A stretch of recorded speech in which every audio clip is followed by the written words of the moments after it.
Do you like Fire Emblem for the Game Boy Advance and Ogre Battle 64 for the N64? If so, perhaps give Symphony of War the Nephilim Saga a try. With a grid-based battle system and squad management, items, artifacts, and a multitude of classes to look at, Symphony of War has a very large amount of depth. I enjoyed the ability to customize my parties to fit certain strategies or to fight certain teams. And I like the way how over time you build up your leadership stat and increase the size of your party. Each individual member has a certain capacity, and as this capacity grows, you can add more members, and you can give people traits and affinities to make some classes cost less capacity, which allows you to have a larger party size. I like the tech tree that rewards you for doing extra objectives and going beyond in the faction rank system. The more levels of faction rank you gain, the more tech you get. The more tech you get, the more advantages you have in battle. It rewards you for going the extra mile. I enjoy the item system. I enjoy the different resources, also objectives on the map. Very fun to do. Adds an extra layer of strategy and tactics to each deployment scenario.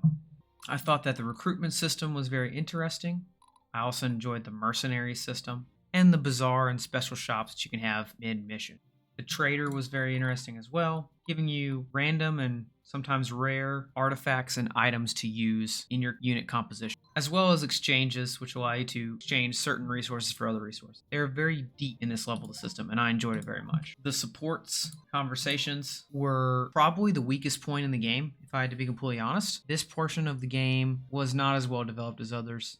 This is really where I would say the indie status of the developer stood out in the writing. Some of it was corny, some of it was just not fleshed out enough, but it wasn't so bad as to be off-putting. It was just bad enough to notice that it wasn't as good as a AAA studio. So no true offense to them. It's just that overall, I've seen it done much better from a writing standpoint and from a relationship standpoint. And the main story as well is nothing new or substantial. If you've played a game like this, you'll probably know what you should expect for the main story. It's captivating enough to keep me interested, but nothing to where I'm going to go raving and ranting about the main story. The main draw of this is the tactics and the strategy of the game, and they do a great job. Overall, Symphony of War, Nephilim Saga, is a solid 7.5 out of 10. I don't think 7.5 is bad, personally. That means there's something that really kept me going. The only games I really give 9 or 10 out of 10s are the ones that really just suck me in and I can't stop playing it. And that's very few games. This has a couple of flaws, but mechanically it's really fun, and I found myself blinking and 30 hours had passed. And for me, getting a game for $14, 30 hours is very well worth it compared to some other games I purchased in the past. Check it out. Let me know what you think. Have a great day.